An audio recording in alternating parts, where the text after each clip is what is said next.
cool. It's cool, right? What'd the mixer run? About $1,000. Put a lot into this podcast. These things are like $400 each, with the arms and the headphones. What? Yeah. What? Are you serious? What do you mean? Is that a lot or not? No, it's not a lot. Maybe it's more.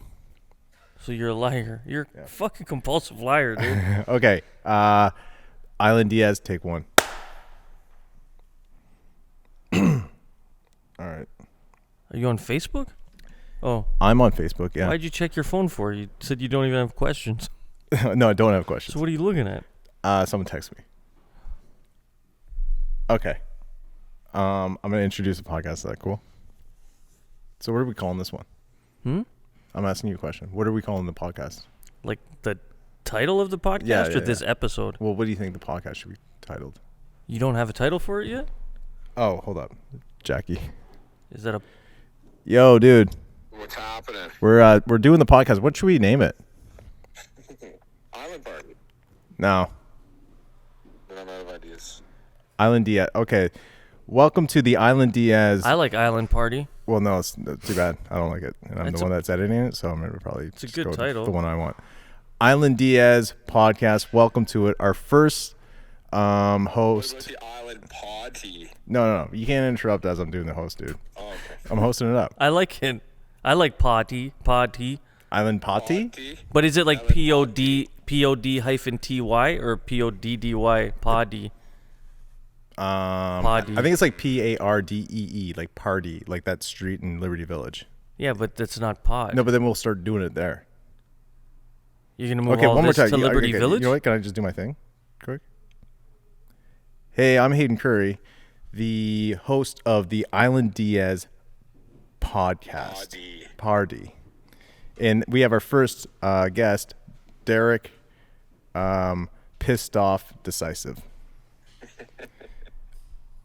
What's going on, though? Are you coming? I'm just leaving now. I think I'm just gonna bounce. Okay, Close the cool. window. Okay, Yeah. we'll do it. We'll do it I'll later. talk to you tomorrow. I got something important I want to talk to you about. Okay, I love that. But I should probably do this. Talks. I got to do this podcast or something. All right, Derek. Talk to you soon, man. See ya. Okay. Bye. All right, bye, bud. Okay, I'm going to turn my phone off now. Okay. Oh, now you're going to turn it off? Well, because I was waiting for his phone call. For that? I was literally waiting for that phone call. Like, oh, that was part of it? Like, that was a bit? No, that was not a bit. He was going to come and interrupt the podcast to bring me barrels and stuff. And I was like, I wanted to make sure I didn't miss it. Do you know what I mean? Barrels of what? Like barrels for like, so we have like barrels at the distillery and we rent them out sometimes. Yeah. And Nicola, the owner of Coin 8, which is this studio that we're in right now, we can like shoot with them and like build stuff out of them. Like actual Like, barrels? like barrels. Like that people go down Niagara Falls in? no, like rum barrels. Do you know what I mean? Rum barrels. Yeah. So, dude, this is super exciting for me. Longtime fan of myself. I feel like I should say something about the studio first. Say something about the studio first. Hold on. Are my vocals coming in fine or are they coming in hot? Everything's recording. Everything's. No, What what do you about think? levels? Well, I don't know. You can see the levels, no? Dude, Check. that's my first we time didn't even doing check. We didn't check anything. it. Okay, check. 1, 2, 3, 4. Check. The guys set up the cameras and left. Cody and Nicola. So we don't even know if it's filming. Is the red light indicate you're checking it? This is good. No, but this is good because we're getting this out of the way. Get out of the way, bro. This is rolling. No one's in this one. Perfect. Huh? No one's even in this one. Oh, because you're here. So that's me, right? Which one? That's you. That's us. That's me. center. You got a solid setup here, dude. Okay, that's what I want to say. This studio, the viewers, they're just seeing like Well, let me corner. give you. Let me give you a little backstory of the studio. This is new to me as of like a week and a half. It all just kind of happened serendipitous, like the movie. John Cusack. Yeah, you know I slapped his ass one time. John Cusack's ass. Well, story has it. I know the story, but I'm pretending that I Okay, don't. I'll tell you the story after.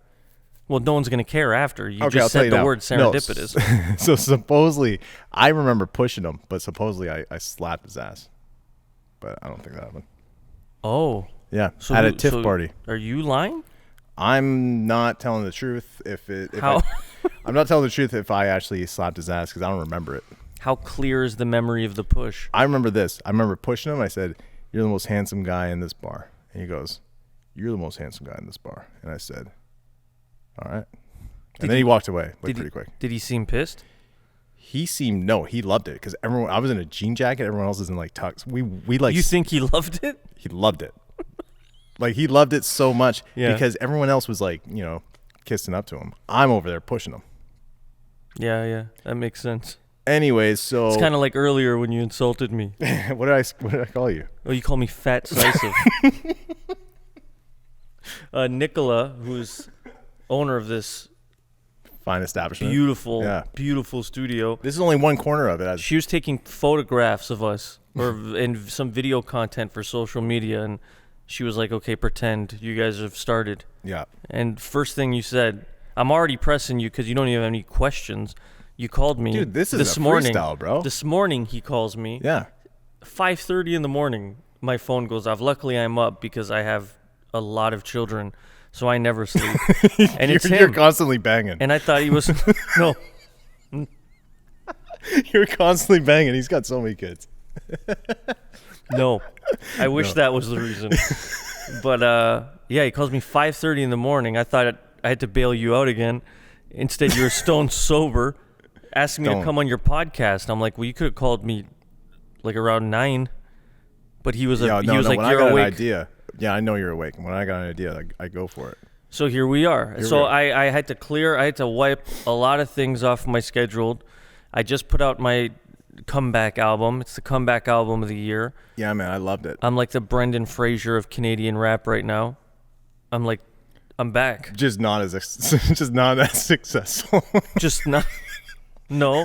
And like I'm actually fat. Like his comeback movie, Dude, he's playing a fat guy. I thought no, he is fat. Not now. really. Now he is. I've seen photos of him. He's not like morbidly obese. He's like a Calvin Klein model now. They're doing like the body positive thing. Like a 2022 kind of. Yeah. Like when people are obese people are yeah, supermodels now. Yeah. Which Oh. I'm a fan of. Are you a fan? Well, apparently Yeah, not, maybe. because you fat shamed me right off the I bat. did As not. soon as Okay, whoa, as soon as a okay. camera was The cameras were not rolling, dude. a camera was rolling. Photos. These cameras were not rolling, No. but a camera was Okay. rolling. Well, and the first thing he said was, "Hey, Fat Decisive." I'm like, okay. I canceled a meeting tonight. I canceled 2 meetings tonight. With the Okay, A&R. you know what, dude? I canceled a No. meeting with the A&R of Beat Factory Records, Ivan Berry. They wanted to meet me to give me a record deal. They I don't canceled even know that. who you are, dude. They know who I am. I'm gonna give you $5 if you just don't bring it up again. I'm sorry. Wait, don't bring up what? Fat Decisive? I don't know what. No, nothing. I don't Don't remember bring saying that. anything up? No, I'm gonna ask you some questions about some stuff. No, I'm actually really stoked that you're here. I think I'm this going going to to be keep great. that. Yeah, well, I'm gonna take it back after. That's just for cameras, dude. No, I'm going to keep it. All right, whatever. You don't think I've got more than $5? I I- got 10, dude. I believe you have it, but you can't. The minute you go in my pocket, you're Me Too'd instantly. And I Me will. three. I will Me Me Too three, you. for sure. Okay, let's get into the nitty gritty. I got some questions. 904 Island Diaz podcast. You can't stop looking at your phone. I know. You've probably touched your phone 17 times. I know. It's a problem. It's a problem. Yeah? Is it? Is that? It's. It is. It is. Yeah. But I believe that a lot of us are addicted to it. It is. I'm actually concerned that you haven't touched your phone. Do you know? Are you aware of Johan Hari? Heard the name. Have you? I don't think you. Yeah, that's a made-up name for sure. So it's not a made-up name, but I Okay. might be pronouncing it You're definitely not pronouncing it right. incorrectly. But Johan Hari, I would. I think I know that I guy. should He's on pick Queen my, Street now. I should pick up my. No, you're not on Queen Street. No. I should pick up my phone to check it, to fact check, but I won't. No, don't. So he wrote a book called Stolen Focus. Mm. Do you read books? You know what? I don't want to cut you off right now, but I'm I asked you a question. You wouldn't be cutting me off. I'm okay. Well, waiting for I your don't know answer. how this works yet. I'm just, like can we Reading even- books or no. podcasting? Can we even put like videos up yet? We've started. We don't have anything to put. No, I want to get the video up on the. On You the don't have a Mac. computer. Well, What how does it video? work? Well, you got to have a computer to pull the Okay. video up. Well, we'll get a computer next time. So just pretend. No, I'm reading The Slight Edge. I don't know if you've heard of that book. I have heard of that book. It's like really it's good. like a business book, right? Yeah, it's actually it is a business book. Yeah. But it's like a business, but also a lifestyle book. It's just how to improve your life 1% every day. My girlfriend's mom recommended it to me, and it's like I'm at page 220, and that takes me forever. But the book itself says read 10 pages every day, and that's what I've been doing. Really? Yeah. I'll read that book. But I'm recommending you another book Okay. called Stolen Focus by Johan Hari. Last name might be wrong as well, but the book title is not wrong. It's called Stolen Focus, and I discovered Johan on an episode of why are you laughing? On an episode of Oprah's Super Soul podcasts, and which I listen to. I am a subscriber of. I am a huge Oprah fan. Oprah? Yes. Like Oprah Winfrey. Yes. No. Oh, Oprah Donaldson. Oprah Donaldson. That's who I thought you were talking Yeah, about. she's from Baltimore. Yeah. She owns a bakery. He. Yeah. I was transitioning. But so Oprah Winfrey's podcast, Super Soul, Johan Hari was on promoting his book, Stolen Focus, and it's all about social media addiction. It explains the science that apps use to keep us on our phones for long periods of time. It is a total fucking trip. I'm not going to spoil anything, but What kind I of think you addictions? should. It's just a flat out addiction. Like anything. Look at the beginning. We have video proof. I guarantee you've touched your phone 16 times from the moment we started. And I'm not insulting you. No, this is not an insult. I'm not gonna. I don't shame. You're the shamer of this. Yeah, of this I know, Laurel and Hardy. I'm feeling a little attacked right now. I'm For not one. attacking. I'm trying to help you. Okay, I touched my phone 16 times. You know have. what that sounds? That sounds perverted. Dude, there's a book. Sounds When there's a perverted. book about something, that means it's serious. That's true. Yeah. Yeah. So, but How much is the book? Probably $32.99 That's- yeah. hardcover. Well, I We feel like just if it's read it in 14 days and bring it back. Keep the Really? receipt. Yeah. really, Just don't drop it in ketchup. no, I'm going to I know, that's why I said that. You Yeah. drop a lot of things in ketchup. everything. Everything I've ever lent you has come back in crust. The guy's only let me catch up. Encrustified ketchup. You've only let me catch up. Yeah, how do you spill it? On the bottle. I surprise myself sometimes. I understand if there's some spilt around the cap, but it's always on the bottom of the bottle. How? I don't know. I hope Stolen it's Focus. recording. I don't know why I'm promoting someone else's book, but make sure you go. Well, pick you don't up- have your own book yet. I do have my own book. You do. My first album, The Ballad of Orville Noblick. Okay, let's chat. It's called The Book. Let's get into it. Released in 2007. Oh, the book, the Yeah. album. Yeah. That's My- a book. Well, it's a book. It is kind of a book. But It's it's called not a The reading Book. book. It's like an audio book. Yeah, well, It's an audio book, but like with rapping. or how That's what important? I'm- How important are the semantics? I don't know, dude. I'm still new to this whole thing. So yeah, D-Sisive is a rapper, by the way.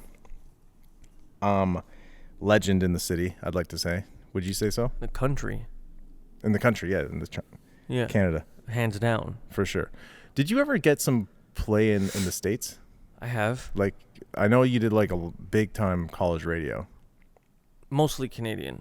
Yeah, but in the States a little bit. So does that actually benefit college radio? By the way, remember Benefit, the rapper? Benefit. Something in my brain is saying yes, Yeah, but this is like cannabis days. like he was like a U.S.? Yeah, I think he was U.S. Benefit. I'm going to look him up after. Me and my brother used to listen to him all the time. And you know what the funny thing is? I don't think I've... You definitely have. It was definitely like when Classified put out his first album too.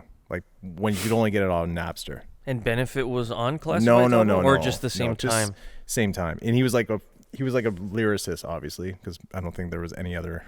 Classified put out his first album when Cannabis No, came out? I don't know. No, that doesn't make sense. No, it doesn't. Cannabis came out in, I'm going to Like guess 96? 96.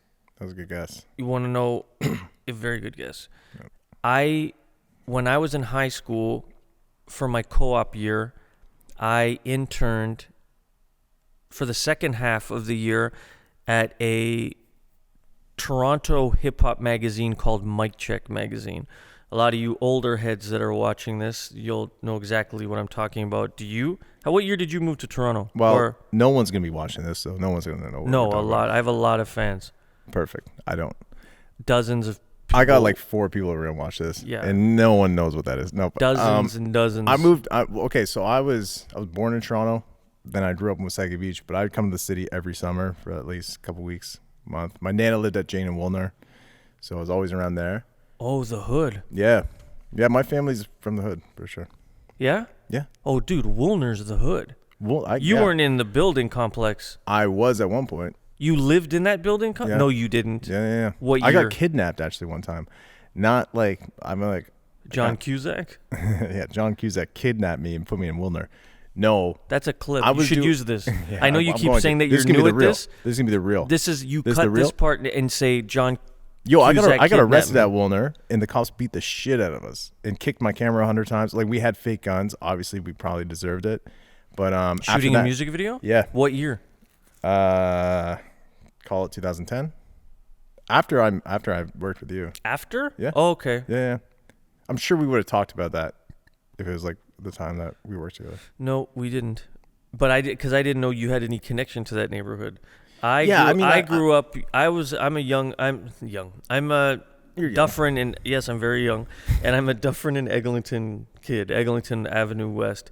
But I went to high school at Keele and Eglinton, and Jane is not. It's Black Creek, Weston, Jane, and so my high school posse. We all kind of lived scattered throughout that area.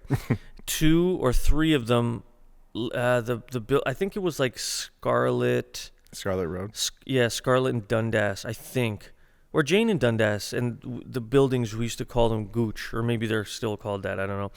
But so when I'd go to their place, we'd take the Jane bus, and Jane and Woolner, and this is true. I was so terrified of Jay because you'd hear crazy stories coming out of that. Was it Woolner? Yeah. Was it Gator territory? It's Gators. Gators, yeah. right? Does it still exist? I don't want to speak on that, but I don't know. Probably. Well, I don't think we're gonna get in trouble. I can tell you a Gator story. I'll tell you a Gator story.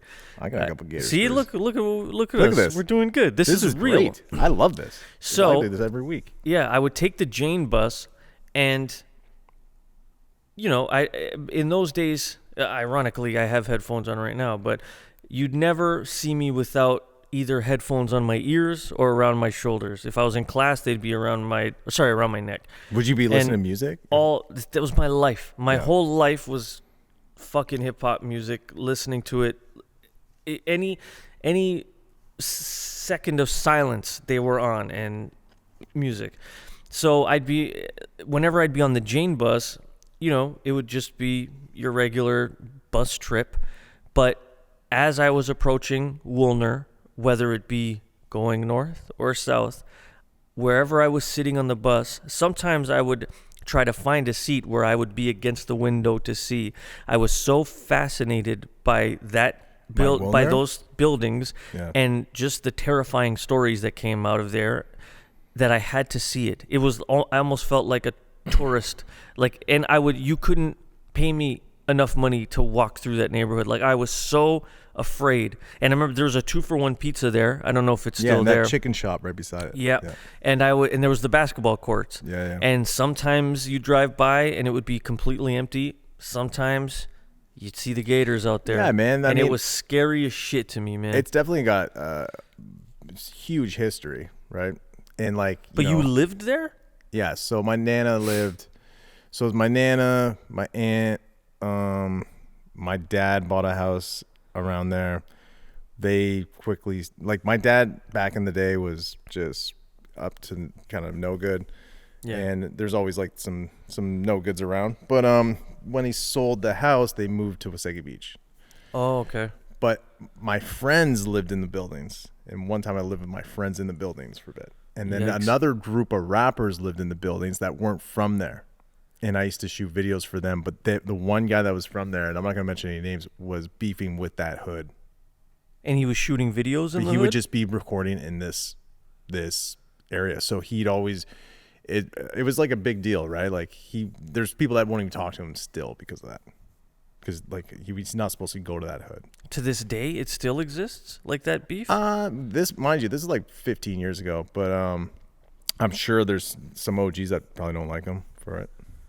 Wow. But it's like a music thing, right? He was thinking music. He wasn't thinking the hood stuff. The hood stuff's getting pretty wild. It's crazy here. Like I think, like you'll always find people that are like, oh, it's always been bad. Just now, like camera phones are capturing a lot of it. I don't know if that's necessarily true. Not to say that things weren't dangerous when I was younger, and I'm an old man. I'm 42 years old. So when I was in high school, that's like 95, 96, and 97. There was a lot of gangs in like the Kiel and Eglinton, Dufferin, Eglinton area. It wasn't exactly the safest, but I think that I didn't. Look at this guy. He wants to reach for his phone. No, I'm not. Now who's I'm reaching for his phone? I'm just telling a story. Oh, like like- now you're even watching mine. I know, because I want to see what's going on. Nothing's going on. It's Cyber Monday. There's all kinds of sales. Such a, I know. Did you buy anything? Every I bought but so much stuff. yeah. What'd you buy? I bought tire covers. Yeah. My tires for my summer tires. Yeah. Bought a little light that goes like green, red, pink, purple. Just for your bedroom? No, for this. Yeah. Why didn't you bring it? I forgot it. Bought some other. Anyways, keep going with the gang yeah, stuff. so- So yeah, no. Yeah, so I guess because I live there, I didn't take it as serious. Not that I was running around reckless. I was afraid. I'm still to this day. I'm afraid of my shadow. I'm not like by. Did any you ever means- get like robbed in the city? Oh yeah, it's happened. I have songs about it. Like yeah, I had one really bad one, but to finish, just to wrap that story up, like there was the Tunes, the Tiny Tunes or whatever. Like that was like the Eglinton crew, and there was like the Trethui buildings where I Chechua. Tritch. I kind of live kind of close to that neighborhood now, but point of all this is back in those days it was scary times, and you wouldn't want to walk through those building areas late at night. But I guess the worst that would happen to you is you're gonna get the shit kicked out of you, and you're gonna get robbed, and you're gonna have to walk home in your socks. But nowadays it seems like people are getting fucking killed all the time. Yeah, it's scary, man. I got two stories about Wilner. So my dad got arrested at Wilner because my uncle Danny, rest in peace, and my uncle Gord, rest in peace, they were all at this bar drinking, like a Wilner bar, because that's where they're from. That was their neighborhood. And then these ninjas came in. And I guess my uncle Gord said, yeah, ninjas, dude. Like real ninjas? Like real ninjas. So my uncle Gord like said something to the one guy, and the guy got pissed off. And Gord was like, I'm going to go get some weapons. Just stay here. Were they wearing masks? I don't know. I think they're just Asian dudes. But like to my dad says they're ninjas. Anyways, but then this is when the ninja stuff starts coming out. So Gore leaves to go get weapons, but he just doesn't come back. And then my uncle Danny's a big dude, and my dad's like, he was like a wrestler. Your dad was? He was a wrestler, like a real wrestler. Yeah. Like Hulk Hogan. Like a real one, like the Hulk Hogan. other one, like the wrestling matches. You know what I mean? Where you're grappling. Yeah, like Olympic wrestling. Yeah, that one. So he's like, they're like both Greek. Yeah, they're both like tough dudes. Anyways, so they're like, well, okay, we're just gonna fight these guys. So then they take out nunchucks and stuff. Who went to go get the weapons? Gord or Danny? Gord. Okay. Danny gets a nunchuck right in the nuts. Boom, falls right down. Like he was just about to like beat, because they're all small dudes. Like he actually connected in the Yeah, nuts right with in the nuts. They're really good with it. Did it go? Yeah, when yeah. And your uncle went, oh, and just like fell, like. Yeah. And then my dad was trying to get the other guy, and the other guy had nunchucks and smashed him right in his head, cracked his head open. Boom. Your dad? My dad. And then they just like they woke up or whatever, and then they fucking went to the basketball spot. Yeah. And then he got arrested there. And they played 2-on-2? No, he got arrested there because I guess they were just wasted too. But then I got arrested there after that video shoot. With the fake guns? Yeah. Full circle. That is full circle. Full circle, dude. Yeah. Yeah. That's your book. That's my book. You need to write a book about I'm writing it right now. Are you promoting it? Is this Promoting what it. That's podcast the is for? the Woolner stories that I got. I always wonder, is it gonna like the book's just about Woolner's? It's Like just the about those Woolner two Diaries? stories. It's just, Hayden no, Curry? it's like 5 pages. It's just those two stories. It's all right. It's all right. It's a work in progress, like this podcast. But no, I mean, I always questioned what, nunchucks. dude? They're real. A That's my dad. Nanoya chuck. I think like that's how you say them for real. Mm-hmm. That's how you like Nanoya chuck or something. I think so. But like, we should call my dad. My dad would tell you the story better than I did. But Yeah. maybe we shouldn't. I don't But wanna- if he did get hit by I believe I would never question your dad. no, And like if he Yeah. actually got hit by yeah, my dad would never lie about anything. Anyways, so your dad, Larry Donnie, Larry the Lion Curry. Donnie. I was trying to do it.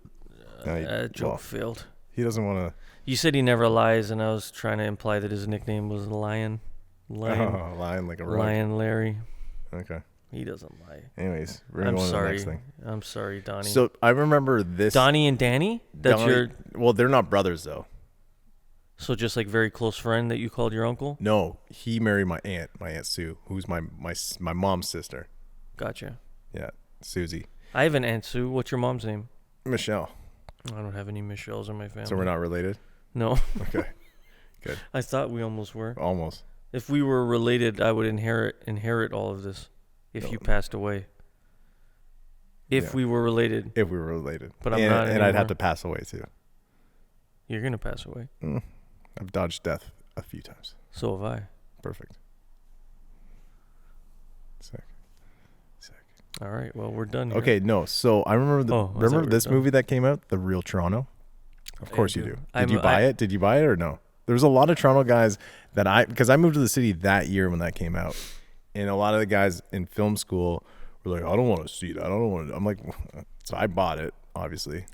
I can't remember if I did or not, but let's just say I did. There's a very You've good chance. seen it. Of course I seen it. Yeah. Yeah. I was fascinated by it. It was crazy. That's like still when am. cameras came into like hoods. I guess that was like similar to Smack DVD. Wasn't it like one of the first to ever do something I feel like like that? yeah. I feel like yeah. And it got like insane press.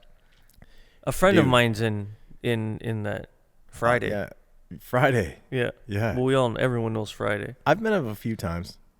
You don't know him very well? Nope. He's one of those guys that's just You like, think I would know him really, really well, though, yeah? I would guess that. Yeah, Yeah. I would guess that too. No, we've only met a few times. He's Same really, with Adam Bomb. Yeah. I've only met him 2.5 times.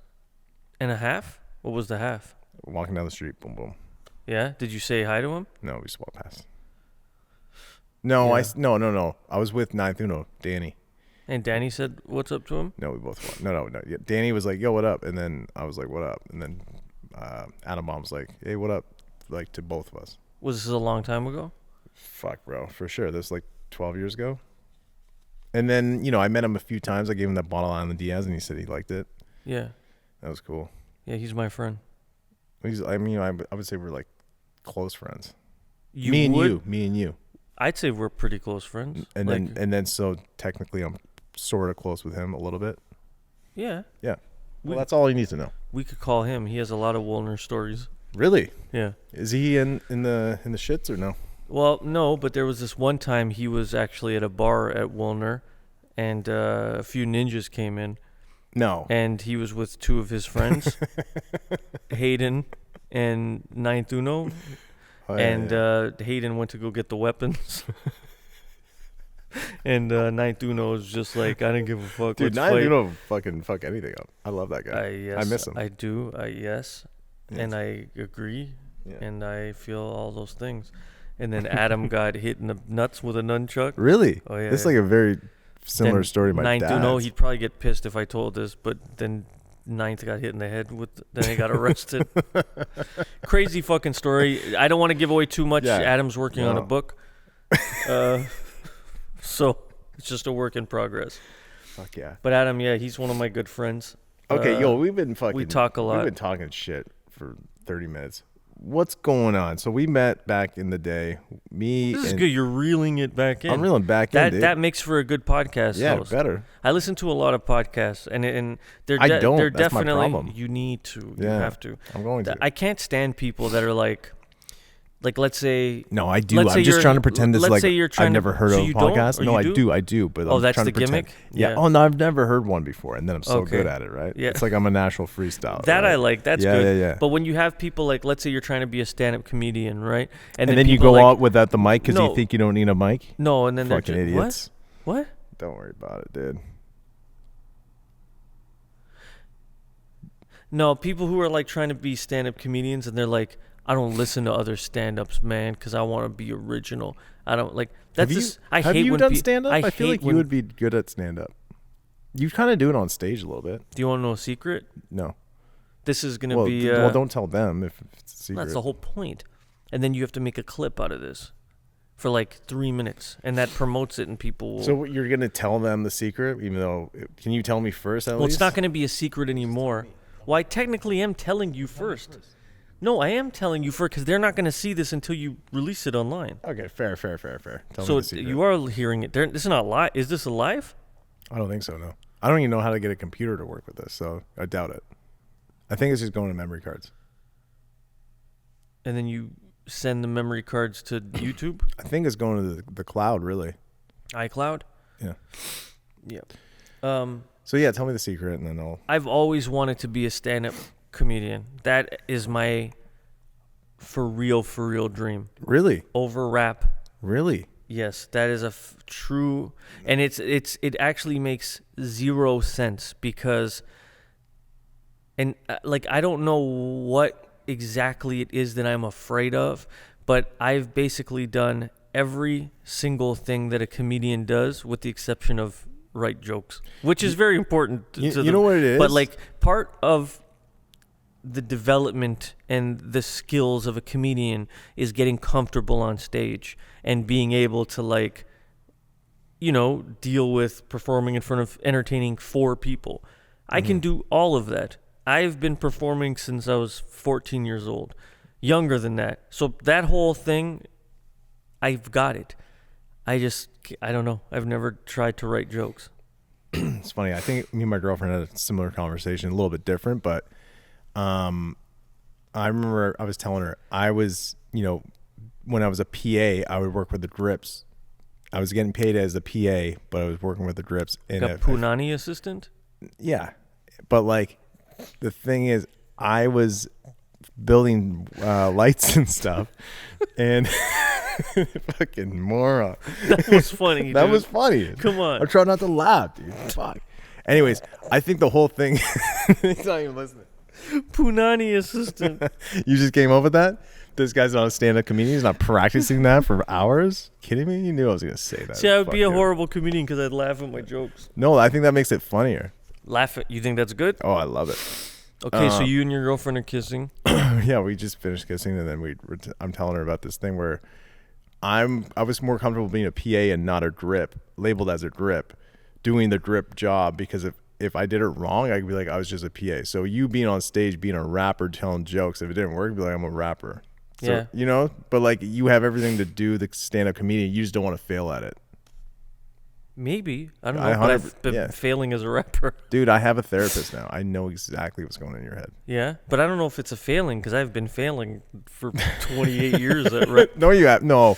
Yeah, it's a lot of failing. I don't think so. I don't think What's you've the been difference failing. between a grip and a PA? No one cares. I do. PA is a production assistant. Yeah. Grip, Punani assistant. punani assistant. So grip, what, you set up the lights? Drips, nah, I mean, you're carry setting the up the duct tape? stands for the lights, and then you're shaping the light. So, like, see this? You know how there's like something on my face now? Yeah. You're kind of shaping that out. You're the head of safety. A drip is like a really, really intimidating job. Yeah. I did it for a while. It's tough, man.